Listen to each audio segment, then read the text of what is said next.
Hello everyone, শুভ নববর্ষ, শুভ সকাল। কেমন আছো সবাই? আশা রাখি সবাই ভালো আছো, সুস্থ আছো। নতুন একটা দিনে, নতুন একটা বৎসরে তোমাদের সবাইকে জানাচ্ছি স্বাগত।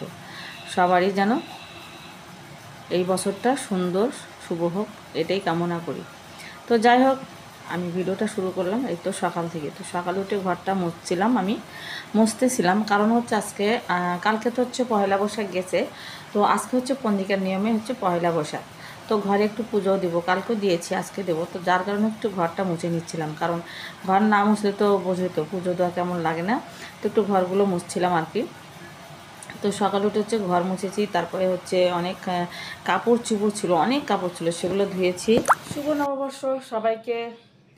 তো দেখো, সকালে হচ্ছে অনেক কাজ ছিল, যেহেতু দেরি করে উঠে পড়েছি, তো এর জন্য হচ্ছে সকালে সমস্ত কাজ কমপ্লিট করেছি। থালা বাসন ধুয়েছি, ঘর মুছেছি, কাপড় চোপড় ধুয়ে তারপরে যে দেখো এখানে কত কিছু এনেছে বাজার, তো এগুলো হচ্ছে না সব মাংসের ভিতরে এনেছিল, তার জন্য একটু ধুয়ে দিয়েছি সব।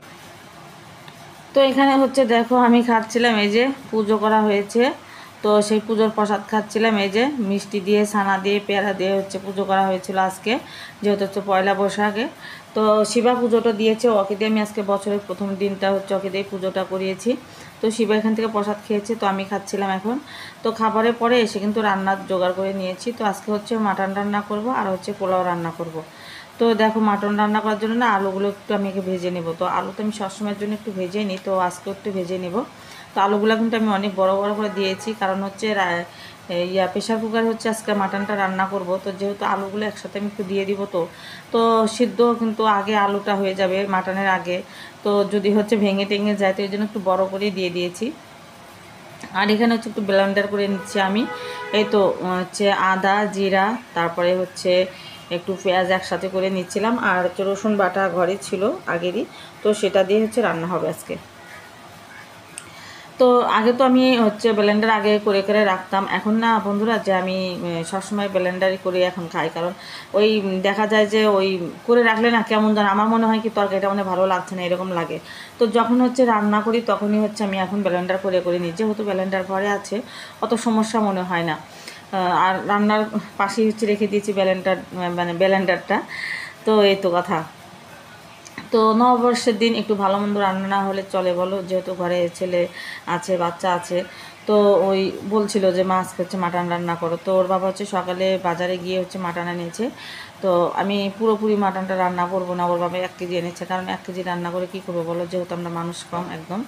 তো বেশি না, অল্প একটু রেখে দিয়েছি, আর হচ্ছে আমি রান্না করছি এখন। তো এখানে হচ্ছে একটু কষানোর জন্য একটু সর্ষের তেল দিয়ে দিলাম, আর আজকে আমি হাতে মাখিয়ে হচ্ছে কষিয়ে রান্না করব, কারণ হচ্ছে আজকে হচ্ছে আমি অনেক সময় দেখা যায় কি যে আগে মশলাটা হচ্ছে কষিয়ে নিই, ভেজে নিই, তারপরে হচ্ছে কিন্তু ওই মাটনগুলো ছেড়ে দিই। তো আজকে সেভাবে রান্না করব না, আজকে হচ্ছে সব কিছু কাঁচা দিয়ে সুন্দর করে একদম হাতে কষিয়ে নিয়ে তারপরে হচ্ছে বসিয়ে দেবো। এভাবে মাটন রান্না করলে মজা লাগে। আর আমার বাবা ছিল, তো আমার বাবা কিন্তু মাটন খুব ভালো রান্না করতে পারতো, মাটন কেন সব কিছুই রান্না করতে পারতো। তো আমার বাবা কিন্তু এভাবেই রান্না করতো। তো দেখো হচ্ছে এখানে মাটন হচ্ছে বসিয়ে দিয়েছি, তো বলক এসে গেছে, কষাবো, আমি কষিয়ে নিচ্ছি দেখো। তো গায়ে গায়ে লেগে গেছে প্রায়, তো কষানো প্রায় হয়ে গেছে। তো তারপর পরিমাণ মতো জল দিয়ে আমি সুন্দর করে একদম ঢাকা দিয়ে দিয়েছি, কয়টা সিটি দিলে কিন্তু আমি নামিয়ে নেব। তো দেখো আমার মাটন রান্না হয়ে গেছে, আমি নামিয়ে রেখেছি। তো এইখানে হচ্ছে আমি পোলাও রান্না করার জন্য প্যানটা বসিয়ে দিয়েছি। তো প্যানের ভিতরে কিন্তু আমি তেলও দিয়েছি, দেখো তেলগুলো কেমন ফুটছে, জল নেই কিন্তু, তারপরে কেমন টাস টাস করে ফুটছিল, আমি কিন্তু একটু ফাঁকে দাঁড়িয়েছিলাম। তারপর হচ্ছে দেখো তেজপাতা, দারচিনি, এলাচ সব কিছু দিয়ে দিলাম। আর তেজপাতা, দারচিনি দিয়েছি, এলাচগুলো না পাশে পড়েছিল দিতে ভুলে গিয়েছিলাম, তারপরে কিন্তু দিয়েছি। তারপর দিয়ে দিলাম একটু রসুন বাটা, অল্প করে দিয়ে দিয়েছি একদম। তারপরে হচ্ছে আদা কুচি করে রেখেছিলাম, আদা কুচি হচ্ছে আমি মানে সোমবারে দেবো, সেটাও ভুলে গিয়েছিলাম, তারপর দেখো যে কাঁচাই দিয়ে দিলাম। তো দেখ দিয়ে একটু ভালো করে একটু নাড়াচাড়া করে নিচ্ছি। আর এখানে দিয়ে দিলাম হচ্ছে একটু স্বাদ মতো কিন্তু লবণ, তারপরে একটু দিয়ে দিলাম স্বাদ মতো চিনি। একটু চিনি না দিলে কিন্তু একদম পোলাও খেতে ভালো লাগে না। তো তোমরা কে কে চিনি একটু অ্যাড করো বলো তো বন্ধুরা। আমি কিন্তু সবসময় জন্য একটু চিনি অ্যাড করে দিই, বিরিয়ানি বলো আর হচ্ছে পোলাও বলো, যেটাই হোক। তো শিবার বাবা হচ্ছে পোলাও বেশি খেতে চায় না, ওর কাছে নাকি ভালো লাগে না। তো আজকে রান্না করেছিলাম, বলছে যে আর কোনো দিন খাবে না। মানে আগে কিন্তু খেতো, এখন কেন জানি না, মানে রুচি উঠে গেছে তার পোলাও থেকে। তো আমার খুব একটা মানে ভালো লাগে না, খুব একটা খারাপও লাগে না, আজকে মাঝখানে একদম পড়ে আছি আমি। তো দেখো পোলাও হয়ে গেছে, আমি এখন দেখবো দেখি হয়ে গেল নাকি। তো একটু নাড়াচাড়া করে নিচ্ছি, ফাইন হয়ে গেছে। দেখো একদম নসনসা হয়েছিল, একদম খুব ঝরঝরে না, একদম মানে মাখা মাখা দলা দলা না, খুব সুন্দর হয়েছিল। এই যে দেখো হয়ে গেছে। তো আমি নামিয়ে রাখবো। আর আমি প্রেশার কুকার ঢাকনাটা ভুলে দিয়েছি, তো তরকারিতে একটু জাল করে নেব এখন আমি। এই যে তখন তো শুধু সিটি দিয়ে রেখেছিলাম, তো এখন একটু হালকা করে জাল করে রেখে দেবো, দিয়ে তারপরে খেতে দেবো আর কি। তো যাই হোক, আমাদের কিন্তু খাবার দাবার অফ ক্যামেরায় সেরে নিয়েছি। তো এখন শিবার কোচিংয়ে গিয়েছিলাম, তো কোচিং থেকে আসছিলাম, এখন ছুটি হয়েছে তখন আসছিলাম আর কি। তো দেখো যে শিবার আগে যাচ্ছে, তারপরে যে সব ছেলেরা যাচ্ছে, একসাথে ছুটি হয়েছে সবার। তো এখন যে সন্ধ্যার সময় আমি একটু পূজা দিচ্ছিলাম, কারণ সকালে তো শিবা পূজা দিয়েছে, তো এখন আমি দিচ্ছি। তো যাই হোক বন্ধুরা, সবাইকে জানাচ্ছি আবার শুভ নববর্ষ।